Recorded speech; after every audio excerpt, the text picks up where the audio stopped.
राहुल गांधी और तेजस्वी यादव वोटर अधिकार यात्रा कर रहे हैं, लेकिन तेजस्वी यादव क्या वाकई महागठबंधन के सीएम कैंडिडेट होंगे? इस सवाल पर राहुल गांधी का किनारा करना सियासत को और तेजी दे रहा है। हमारे साथ कांग्रेस विधानमंडल दल के नेता हैं शकील अहमद खान साहब। शकील साहब, राहुल गांधी को प्रधानमंत्री बनाने का कमिटमेंट खुले तौर पे यात्रा के दौरान तेजस्वी यादव कर रहे हैं, लेकिन राहुल गांधी ने या आपकी पार्टी ने तेजस्वी यादव को अब तक सीएम कैंडिडेट डिक्लेयर नहीं किया। कभी कभी ऐसा होता मेरे भाई के दीवारों पे अदृश्य चित्र पढ़ लेने चाहिए। कल राहुल गांधी जी ने कई शब्दों में इस बात को बताया, यात्रा को लेकर बताया, यात्रा के में चलने वाले अलायंस पार्टनर्स के नेताओं के बारे में बताया और यह बताया कि किस तरीके से आपसी सहयोग से चीज़ें चल रही हैं। तो हर चीज़ का एक समय है। कांग्रेस पार्टी हर चीज़ के लिए एक समय लेती है, लेकिन जो ऑप्टिक्स है, जो तहरीर है, वो तो पढ़नी चाहिए। जब हम लोगों ने जिस दिन सारे अलायंस पार्टनर से ये कहा था कि बिहार के गठबंधन के प्रतिपक्ष के नेता भी और इस पूरे मुहिम के नेता बिहार में तेजस्वी यादव हैं, तो ये वो तहरीर है जो अदृश्य तो लगती है लेकिन पढ़ने लायक है। इतना ही काफ़ी है अभी तक के लिए। क्या वाकई जो सीट शेयरिंग पर अंतिम मुहर है उसके बाद ही मुख्यमंत्री पद के उम्मीदवार या चेहरे की घोषणा होगी महागठबंधन? कुछ चीज़ें समय पे ही होती हैं तो अच्छा लगता है और हर पार्टी को अपनी बात कहने का भी अधिकार है। इस बार अच्छी बात क्या हो रही है कि सीट शेयरिंग को लेकर के भी किसी तरह की खींचातानी नहीं है। नीचे तक काम करने के मामले में भी यात्रा के दौरान भी ये देखने को मिला और यात्रा के कारण भी यह चीज़ें मिली कि हर पार्टी के जो कार्यकर्ता साथी हैं वो आपस में बहुत ही सामंजस्य के साथ, जैसे कोई ये यात्रा जब चल रही है तो उसके हफ्तों पहले से आपस का जो रिश्ता है विदिन, ये पहले होता नहीं था, ज़िले में और ब्लॉक लेवल पे बन जाता है। कौन कहाँ क्या करेगा, किसकी टीम कहाँ रहेगी। आपने ये भी देखा होगा कि कांग्रेस का झंडा राजद के हाथ में, राजद का झंडा कांग्रेस के हाथ में।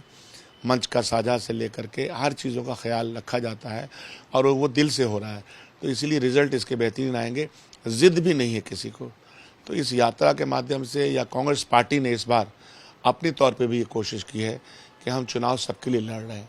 जिस तरह से कांग्रेस पार्टी ने पूरा मुद्दे को उठाया है, एक कैंपेन को अपने हाथ में लेने का प्रयास किया है और ये कह रहे हैं कि 243 सीट हमारी सीट है, तो वो जो लीडरशिप और राहुल गांधी जी का इंस्ट्रक्शन है, क्लियर कट इंस्ट्रक्शन ये कि आप पूरी मुस्तैदी के साथ जो मौजूदा सरकार है उसको हराने में अपना सर्व कीजिए। बाकी चीज़ें जो हैं, जो फैसले हैं, उसके लिए भी पहली बार आपने देखा होगा मैनिफेस्टो कमेटी भी ज्वाइंट है, कैंपेन कमेटी भी ज्वाइंट है। आप ये देखिएगा कि इवन कई मुद्दे पे ऐसा है कि ज्वाइंट कैंपेन चल रहा है। सीट शेयरिंग के लिए भी ज्वाइंट एक कमेटी बनी हुई है।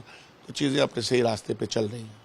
महागठबंधन के नेता लगातार अभी कैंपेन में हैं, लेकिन आरजेडी के सीनियर लीडर ये कह रहे हैं कि तेजस्वी यादव ही मुख्यमंत्री पद के उम्मीदवार होंगे, घटक दल भी उसी की तरफ जाएंगे। मैंने क्या कहा कि हर पार्टी को अपने नेता और अपने नेतृत्व के बारे में बेहतरीन बात कहने का, उसकी कारकर्दगी के बारे में कहने का अधिकार प्राप्त है और ये कोई गलत बात भी नहीं है। वो जो कह रहे हैं तो उनकी समझ ये कहती है। और जैसा कि मैंने पहले कहा कि जो तहरीर पढ़ी नहीं जाती उसको दिमाग से समझना चाहिए। बीजेपी लगातार लालू परिवार को लेकर के कैंपेन चला रही है, एक वीडियो भी रिलीज किया गया है, तो कहीं कांग्रेस को ये डर भी है क्या कि लालू परिवार का कोई चेहरा होगा या अगर डिक्लेयर हो जाए सीएम कैंडिडेट तो नुकसान होगा, क्योंकि बीजेपी उसी तरह की चुनावी कैंपेन पे आगे जा रही है? नहीं, भारतीय जनता पार्टी के पास एक मोहरा है और वो मोहरा का इस्तेमाल करना चाहती है, लेकिन इससे अब कुछ चलेगा नहीं। आप 22 साल से सरकार में हैं, तो अब आप किसी पे इल्ज़ाम तराश करके अपनी गंदगी को धो लेंगे, मिटा लेंगे, ऐसा होगा नहीं। बिहार की मौजूदा सरकार ही आज के दिन में तमाम परेशानियों की वजह है और इस परेशानी को और ज़्यादा बढ़ाने में भारतीय जनता पार्टी की जो देश की सरकार है उसने बड़ा रोल प्ले किया है, इसलिए ये कहना गलत है। आपने हमसे बातचीत की, बहुत शुक्रिया। शकील साहब, कांग्रेस विधानमंडल दल के नेता जो कह रहे हैं कि तेजस्वी यादव के नाम की अगर घोषणा होनी है तो सब चीज़ें समय पे होंगी।